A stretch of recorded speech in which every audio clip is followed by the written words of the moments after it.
जय श्री कृष्णा मित्रों, मैं प्रियंका स्वागत करती हूँ आपका जीवन और आध्यात्म में।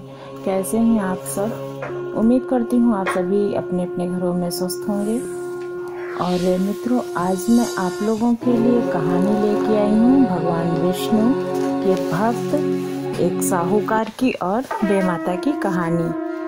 किस तरह से भगवान श्री हरि ने अपने भक्त के लिए बेमाता को अपने भक्त के भाग्य को लिखने के लिए और उसे बदलने के लिए मजबूर कर दिया भगवान श्री हरि ने। मित्रों, हम सभी जो काम करते हैं, यानी कि जो भी अच्छा बुरा करते हैं, उसका फल हमें मिलता ही मिलता है। लेकिन अगर हम भगवान श्री हरि के शरण में चले जाते हैं और उनसे माफ़ी मांगते हैं तो वो हमारा उद्धार अवश्य करते हैं और हमारे सब दुखों को दूर करते हैं। तो ऐसी ही एक कहानी है, ध्यानपूर्वक सुनिएगा। अगर अच्छी लगी तो चैनल को सब्सक्राइब कीजिएगा। किसी नगर में एक साहूकार रहा करता था। वो भगवान श्री हरि, भगवान विष्णु का बहुत परम भक्त था। वो उनकी हमेशा पूजा अर्चना किया करता था, लोगों पे हमेशा दया करता था। उसको अपने साहूकार होने पे, यानी कि अपने धनवान होने पे कोई भी घमंड नहीं था। किसी के भी सुख दुख में वो उनकी मदद करता था। किसी को कोई भी तकलीफ होती थी उनकी मदद करता था, सभी जीवों पे दया करता था। उसने बहुत सारी धर्मशालाएं खुलवा रखी थी, गौशाला भी थी उसकी, वो गायों की भी सेवा करता था। इस तरह से उसके दिन धीरे धीरे व्यतीत हो रहे थे, लेकिन उसकी कोई संतान नहीं थी। उसको इस बात की चिंता हमेशा लगी रहती थी कि हमारी कोई संतान नहीं है, तो इतना जो हमारे पास धन है और जो मैं ये पुण्य कर्म करता हूँ, उन कर्म कौन करेगा और किस तरह से ये गौशालाएं और धर्मशालाएं चल पाएंगी। लेकिन फिर भी वो भगवान श्री हरि की भक्ति में विलीन रखता था अपने आप को। एक बार भगवान श्री हरि उस पर प्रसन्न हुए और उसके यहाँ गरीब ब्राह्मण का वेश रख के आए और उसके यहाँ रहने के लिए शरण मांगी। बोले कि हमारे यहाँ कोई भी नहीं है और हमारे पास कोई धन नहीं है, मैं अपना जीवन यापन नहीं कर पा रहा हूँ। और ऐसा कहकर उसके घर में रहने लगे। उस साहूकार ने ब्राह्मण को अपने घर में रख लिया, शरण दी और उनकी बहुत सेवा करने लगा। भगवान श्री हरि इस बात से बहुत प्रसन्न थे जो साहूकार उनकी सेवा किया करता था। धीरे धीरे समय बीतता गया। जब जो भगवान श्री हरि ब्राह्मण का वेश रख के आए थे, उनमें और उस साहूकार में बहुत ही घनी मित्रता हो गई। वो अपनी सब बातें उस ब्राह्मण देवता से कहा करते थे। तो इस तरह से भगवान को इस बात का पता चला कि ये ब्राह्मण देवता संतान के लिए बहुत दुखी रहते हैं। वैसे तो भगवान सभी भक्तों के मन में रहते हैं, वो उनकी सभी कष्टों को जानते भी हैं और उसको दूर करने की कोशिश भी करते हैं। लेकिन उसने उनको बताया, उन्होंने सोचा कि क्यों ना इसे एक संतान दी जाए जिसके साथ ये खुशी से रह सके और इसका जो जीवन है वो पूर्ण हो सके। तभी उसके घर में एक पुत्र रत्न की प्राप्ति होती है। अब वो साहूकार और साहूकारनी बहुत ही खुश हो गए और फिर उस ब्राह्मण देवता की भी बहुत पूजा करने लगे और ये कहने लगे कि जब से आप हमारे घर में आए हैं, हमारा घर पवित्र हो गया है, हमारी अब संतान भी हो गई है। ये सोचकर वो ब्राह्मण देवता की सेवा करने लगे। फिर क्या था, समय का पहिया आगे बढ़ा और बच्चे के जन्म को 6 दिन बीत गए। अब बेमाता उसके जन्म के बारे में, उसके भाग्य को लिखने के लिए आई। भगवान बने ब्राह्मण ने उनको दरवाजे पे ही रोक लिया और पूछा कि आप अंदर क्यों जा रही हैं? तो उन्होंने बताया कि मैं बेमाता हूँ। बेमाता कात्यायनी माता को कहते हैं, जो बच्चे के 6वें दिन उनके भाग्य को लिखने आती हैं, उनके कर्मों के लेखे जोखे के अनुसार। तो बेमाता कहने लगी कि मैं बच्चे का भाग्य लिखने के लिए आई हूँ। तो भगवान विष्णु ने कहा कि ये इतने अच्छे साहूकार हैं, इन्होंने बहुत ही सेवा की है सभी की, तो इनके बच्चे के भाग्य में तो अच्छा ही लिखना। तो बेमाता ने कहा कि हाँ, वो इस जन्म में बहुत अच्छे हैं और उन्होंने बहुत सत्कर्म किए हैं, लेकिन उनका जो पुत्र है उसके कर्मों के अनुसार ही उसका लेखा जोखा लिखा जाएगा। फिर बेमाता अंदर चली गई और बच्चे के भाग्य को लिखा। फिर जब वो जाने लगी तो भगवान विष्णु ने कहा कि तुमने उनके भाग्य में क्या लिखा है? तब बेमाता ने कहा कि उसके कर्मों के अनुसार उसके माता पिता 18 वर्ष की आयु में उसे छोड़कर चले जाएंगे, और जब उसके माता पिता उसे छोड़कर चले जाएंगे तो धीरे धीरे घर में आई हुई लक्ष्मी का भी पतन हो जाएगा। बस उसके भाग्य में एक गधा लिखा हुआ है और उसी के द्वारा जो वो कमाएगा उसी से खाएगा। अब भगवान श्री हरि ने कहा कि ठीक है। फिर इसके बाद में वे माता वहाँ से लेख लिख के चली गईं। फिर भगवान विष्णु बने ब्राह्मण को भी अपने लोक की याद आई और वो उनसे हाथ जोड़कर विदा लेकर चले गए और बोले कि अब हमें आज्ञा दीजिए, हमें कहीं और जाना है। साहूकार ने उन्हें आज्ञा दी। अब भगवान विष्णु अपने लोक को चले गए। धीरे धीरे समय बीतता गया। बच्चे की आयु 18 वर्ष की हो गई। अब जो साहूकार और साहूकारनी थे वे बहुत बीमार पड़े और फिर मृत्यु को प्राप्त हो गए।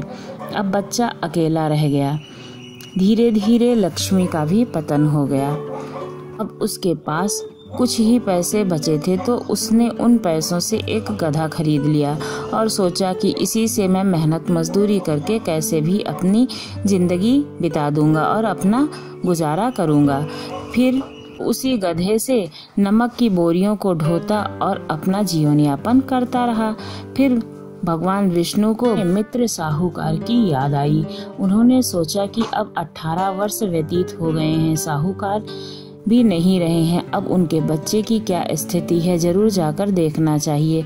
अब उन्होंने फिर ब्राह्मण का रूप रखा और साहूकार के दरवाजे पे आ गए। तब बालक तो उन्हें पहचानता नहीं था, तो उन्होंने पूछा कि आप कौन हैं महाराज और हमारे दरवाजे पे क्यों आए हैं। तो ब्राह्मण देवता बताते हैं कि मैं पिता का धर्म पाई हूँ, इस नाते मैं तुम्हारा चाचा हुआ। तब उस साहूकार के पुत्र ने अपने पिता के दिए हुए अच्छे संस्कारों द्वारा अपने चाचा की खूब सेवा खातिर भाव की और उन्हें आदर पूर्वक अपने घर के अंदर ले गया और बिठाया। फिर वो सोचने लगा कि मैं नमक बेचकर सिर्फ 1.5 रुपया कमा के लाया हूँ, इससे या तो हमारे चाचा का पेट भरेगा या हमारा पेट भरेगा, तो मैं ऐसा क्या करूं कि इससे दोनों का पेट भर जाए। फिर वो सोचने लगा कि वो हमारे अतिथि हैं, हमें उनकी सेवा करनी चाहिए। मैं तो रोज खाता हूँ, मैं उनके लिए ही इससे भोजन ले आता हूँ। और वो भोजन लेके आया, बनाया और अपने चाचा को आदर पूर्वक यानी कि भगवान श्री हरि को आदर पूर्वक उसने भोग लगाया, मतलब उनको खाना खिलाया और उनका बिस्तर वगैरह बिछाया, उनके लिए आसन बिछाए और इसके बाद उनको लेटने के लिए कहा और स्वयं जमीन पर बिछाकर लेट गया। भगवान विष्णु बहुत खुश हुए और उन्होंने सोचा कि ये तो अपने पिता के जैसे बिल्कुल सत्कर्म कर रहा है, वो इसका भागी नहीं है जो इतना दुख वो भोग रहा है। तब भगवान श्री हरि को उपाय सूझा। उन्होंने उस लड़के से कहा कि तुम ये गधा बेच क्यों नहीं देते हो, कुछ और काम धंधा शुरू करो इस पैसे से। गधे से तुम नमक लेके जाते हो और इतना कम सा धन पाते हो, इससे तुम्हारा जीवन यापन कैसे चलता रहेगा। तो फिर उस लड़के ने कहा कि अगर मैं गधा अपना बेच देता हूँ तो हमारी ज़िंदगी और भी मुश्किल हो जाएगी, उतने पैसे में हमारा कोई भी व्यापार नहीं खड़ा हो सकता है। तब भगवान श्री हरि ने कहा कि तुम ये गधा ज़रूर बेच देना, अगर तुम्हारी किस्मत में कुछ अच्छा होगा तो कुछ अच्छा बिजनेस तुम्हें व्यापार मिल जाएगा। ऐसा कहकर भगवान विष्णु वहीं पर रह गए और वो जो साहूकार का पुत्र था वो गधा लेकर अपना नमक की बोरियां लाद कर चला गया। शाम को उसने नमक बेचा। फिर उसने सोचा कि हमारे चाचा ने बहुत आग्रह किया है तो ज़रूर उनके मन में कोई उपाय होगा और उन्होंने उस गधे को बेच दिया। फिर उससे थोड़े अच्छे पैसे मिले और उनका उस दिन का खाना आराम से हो गया और फिर इसके बाद में कुछ धन बच भी गया। फिर वो लोग रात को आराम से सो गए। सवेरे देखा तो वो गधा फिर उनके दरवाजे पे बंधा था। तब फिर से उस साहूकार के पुत्र ने उस गधे पे नमक डाला और फिर इसके बाद चलने लगा। फिर भगवान विष्णु ने कहा कि तुम आज भी इस गधे को बेचकर आना। तब उसने कहा कि ठीक है, क्योंकि उसने पिता तुल्य चाचा की बात को टालना उचित नहीं समझा। फिर उसने नमक की बोरियां बेची और इसके बाद उस गधे को भी बेच दिया। फिर वापस आ गया।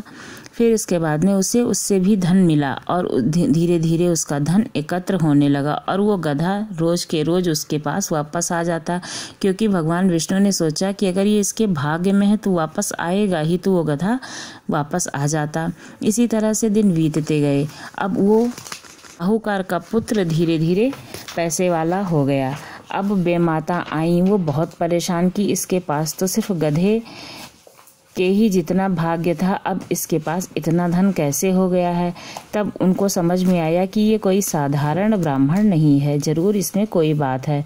माता आई, फिर वो ब्राह्मण देवता से कहने लगी कि आप कौन हैं, कृपया मुझे दर्शन दें, आप साधारण ब्राह्मण तो हो नहीं सकते हैं। तब भगवान विष्णु ने उन्हें दर्शन दिया और बताया कि इसके पिता ने हमारी सेवा की थी, मैंने इसको अपना धर्मपुत्र माना है, मैं इसको इस हाल में कैसे छोड़ सकता था। ये हमारी शरण में है, इसको मैं दुखी नहीं देख सकता, इसलिए मैंने इससे ये सलाह दी और मुझे मालूम था क्योंकि इसके भाग्य में गधा है तो ये गधा इसके पास आएगा ही। तब बेमाता ने भगवान विष्णु के आगे हाथ जोड़ा और उस सेठ के पुत्र के भाग्य को बदला। अब जो पैसा प्राप्त हुआ था उससे सेठ का जो पुत्र था उसने एक नया व्यापार शुरू किया और वो धीरे धीरे व्यापार में वृद्धि करने लगा और उसकी जिंदगी आसानी से निकलने लगी। तब भगवान विष्णु बने ब्राह्मण ने कहा कि अब हमें अपने घर जाना चाहिए और यह कहकर उससे विदा ली। फिर भगवान विष्णु अपने लोक को चले आए और इस तरह से बेमाता को उस सेठ के लड़के का भाग्य बदलना पड़ा। आपको ये कहानी कैसी लगी ज़रूर बताइएगा। अगर अच्छी लगी हो तो चैनल को सब्सक्राइब करना ना भूलिएगा। इसी तरह की धार्मिक कहानियों